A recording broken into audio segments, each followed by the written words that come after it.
This is the journey to One Africa. From the Brics member states. Thank you.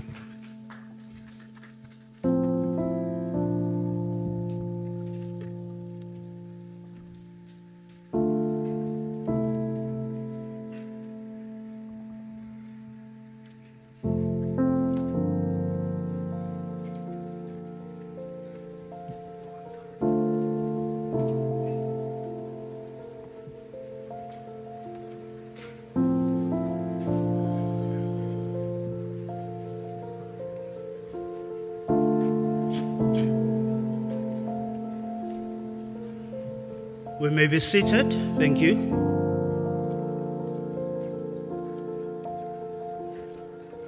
Your Excellencies, heads of states and government from the Brics member states, the honorable ministers present from Brics member states, ladies and gentlemen of the media, welcome to this session.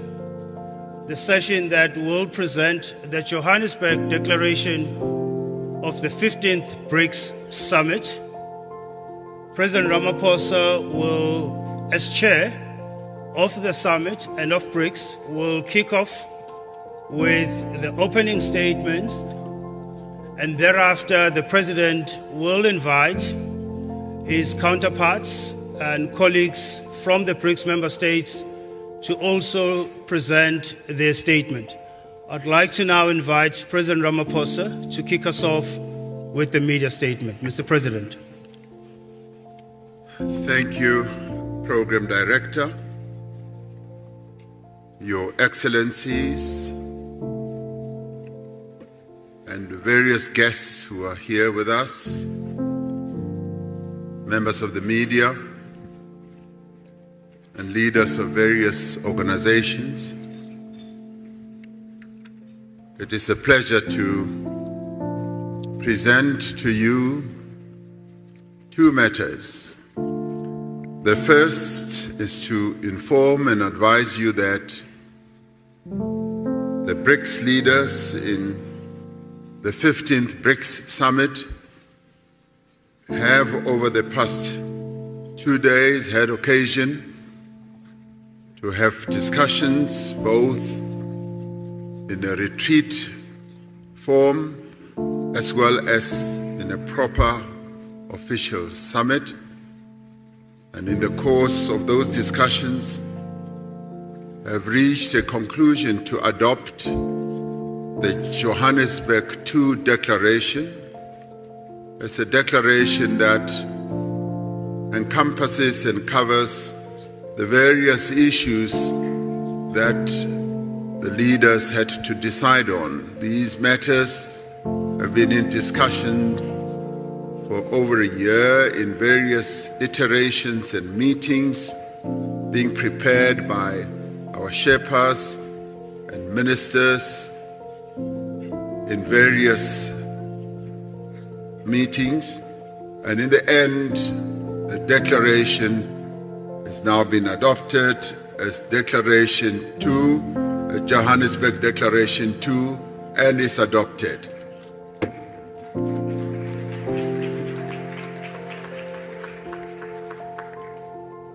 And now we come to the media statement, which I will read out, and thereafter each one of the Brics leaders will make a statement.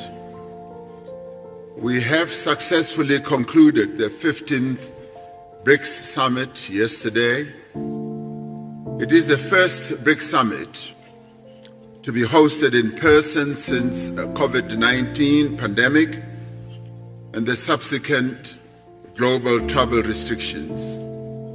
Leading up to the summit, there was a wide-ranging Brics business forum attended by some 1,500 business people from Brics countries as well as from other countries from around the globe. This business forum was aimed at attracting investment, promoting collaboration, and showcasing opportunities within South Africa, the African continent, and indeed BRICS countries as well. We had an opportunity to receive a report from the President of the New Development Bank, Dilma Rousseff, on the vision and the role of the bank and the role that it intends to play to support infrastructure and sustainable development in Africa and in the Global South. We celebrated the 10th anniversary of the establishment of the BRICS Business Council and welcomed their report and the subsequent recommendations that they made to the leaders. We also welcomed the work of the BRICS Women's Business Alliance in their first in-person engagement with the BRICS leaders. We particularly welcomed the participation of youth representatives in the summit. We endorsed our expectations for the BRICS economic partnership to generate tangible benefits for our communities and deliver viable solutions for common challenges faced by the Global South. We shared our vision of BRICS as a champion of the needs and concerns of the peoples of the Global South. These include the need for beneficial economic growth, sustainable development, and the reform of multilateral systems. We reiterate our commitment to inclusive multilateralism and upholding international law, including the purposes and principles enshrined in the United Nations Charter. We are concerned about ongoing conflicts in many parts of the world. We stress our commitment to the peaceful resolution of differences and disputes through dialogue and inclusive consultation. The summit noted that an unbalanced recovery from the hardships of COVID-19 pandemic is exacerbating inequality across the world. We encourage multilateral financial institutions and international organizations to play a constructive role in building global consensus on economic policies. We have noted that there is global momentum for the use of local currencies, alternative financial arrangements, and alternative payment systems.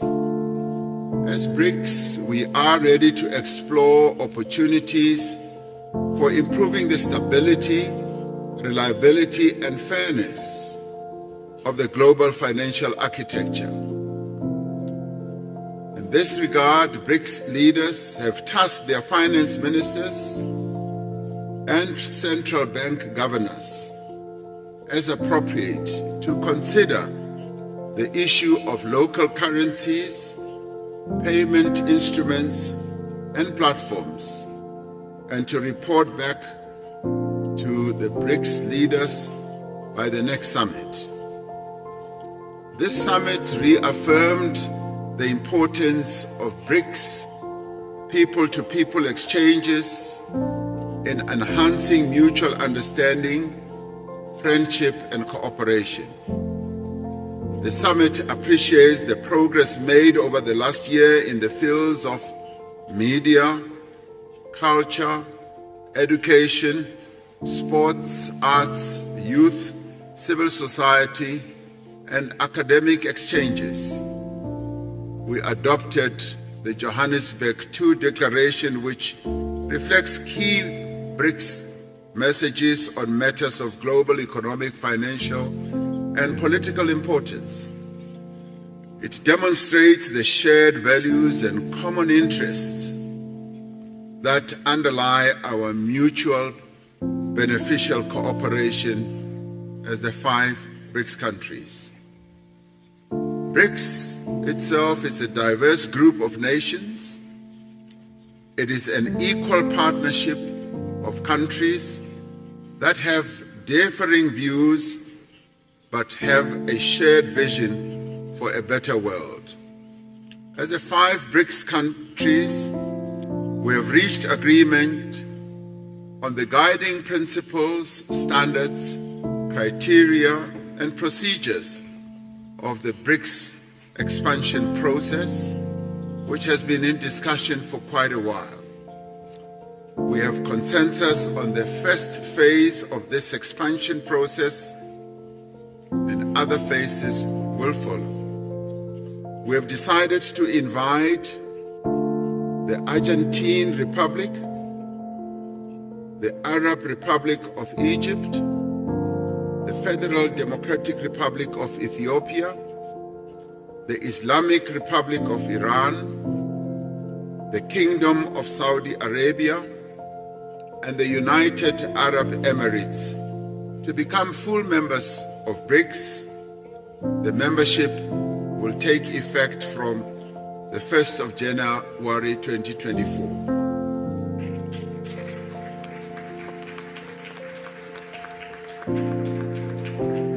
We value the interests of other countries in building a partnership with BRICS. We have tasked our foreign ministers to further develop the BRICS partner country model and a list of prospective partner countries and report by the next summit. Today we will be hosting leaders from Africa and the Global South in the BRICS Africa Outreach and the BRICS Plus Dialogue. This is so that we can have an inclusive dialogue on key issues affecting developing economies and identify actions that we can take together towards a more equitable, inclusive, and representative world.